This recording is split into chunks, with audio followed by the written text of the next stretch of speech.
Hi friends, welcome to SH சமையல் and black. எல்லோரும் நல்லா இருக்க வேண்டுமென்ற கடவுளை வேண்டிக் கொண்டு வாங்க வீடியோக்குள்ளே போகலாம். நான் இன்றைக்கி உங்களுக்கு கீரி கருவாடு பொரியல் செய்து காட்ட போகிறேன். அதை எப்படி செய்வேன்ட்டு பார்ப்போம். 100 கிராம் கீரி கருவாடு எடுத்துருக்கிறேன்.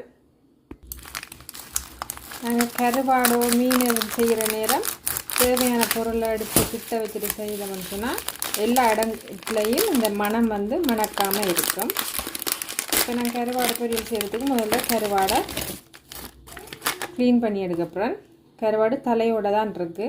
முதல்ல தலை எல்லாத்தையும் கட் பண்ணி அதுக்குள்ள உள்ள குடலையும் எடுத்துகிட்டு ஒரு பிளேட்டில் போடுறேன். இதுபோல் எல்லா கருவாடையும் தலை எல்லாத்தையும் நீக்கிட்டு அப்புறம் என்ன செய்வேன்ட்டு பார்ப்போம்.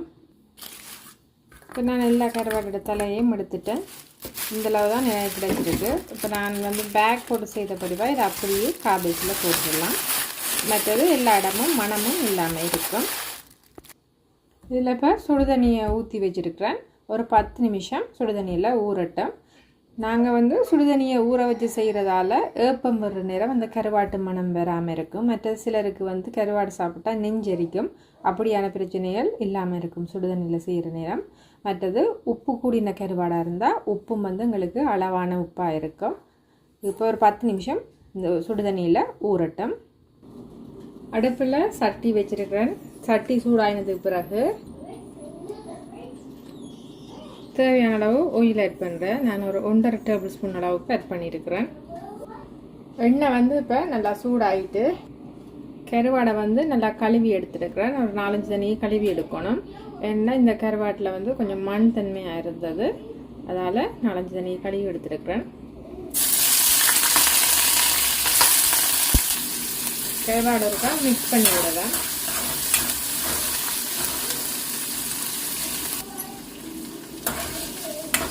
கிடைக்கிட மிக்ஸ் பண்ணி விடுங்க. அப்போ தான் எல்லா இடமும் ஈவனாக பொரிப்படும். இந்த கருவாடில் கொஞ்சம் உப்பு தன்மையாக இருக்குது. அதனால் நான் உப்பு ஆட் பண்ணியில்லை. உங்களுக்கு உப்பு இல்லாத கருவாடாக இருந்தால் நீங்கள் கொஞ்சம் உப்பு ஆட் பண்ணி பொரிச்சிடுங்க. இப்போ கருவேப்பிலை ஆட் பண்ணுறேன். 2 நட்டு கருவேப்பிலை ஆட் பண்ணியிருக்கிறேன். நல்லா மிக்ஸ் பண்ணலாம்.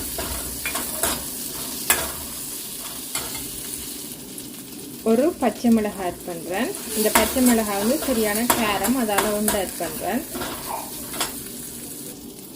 2 ஸ்மால் சைஸ் வெங்காயத்தை கொஞ்சம் பெருசாக கட் பண்ணி எடுத்துருக்கிறேன். இதுக்கு உப்பு தூள் கொஞ்சம் ஆட் பண்ணி பிரட்டி எடுத்துருக்கிறேன்.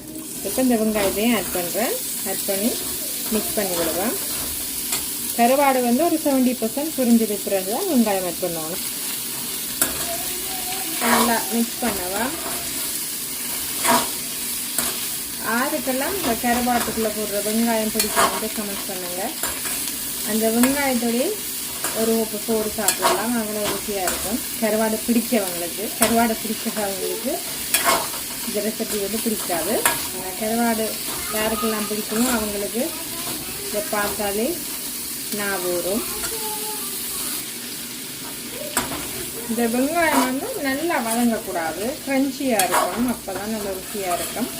நல்லா வதங்கினா அது வேறு ஒரு டேஸ்ட் கொடுக்கும். க்ரன்ச்சியாக இருந்தால் அது ஒரு டேஸ்ட் கொடுக்கும். இப்போ நல்லா மிக்ஸ் பண்ணி விட்டு வதக்கி விடுவோம். கருவாடு பொரியெல்லாம் மழை நேரத்தில் சாப்பிட்டா அப்படி இருக்கும். இப்போ இங்கே நைட் டைம் மழை செய்து கொண்டு இருக்குது. இப்போ நான் நைட் டைம் தான் இது செய்து கொண்டிருப்பேன்.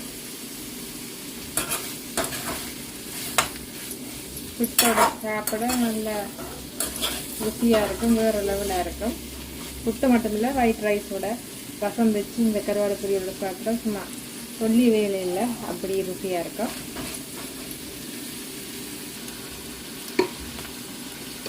இந்த ஸ்டேஜில் நான் ஒரு 1/2 டேபிள் ஸ்பூன் தனி மிளகாத்தூள் ஆட் பண்ணுறேன். தனி மிளகாத்தூள் ஆட் பண்ணிவிட்டு அடுப்பை மிதமான சூட்டில் வைப்போம். இப்போ இதை நல்லா மிக்ஸ் பண்ணி விடுவோம்.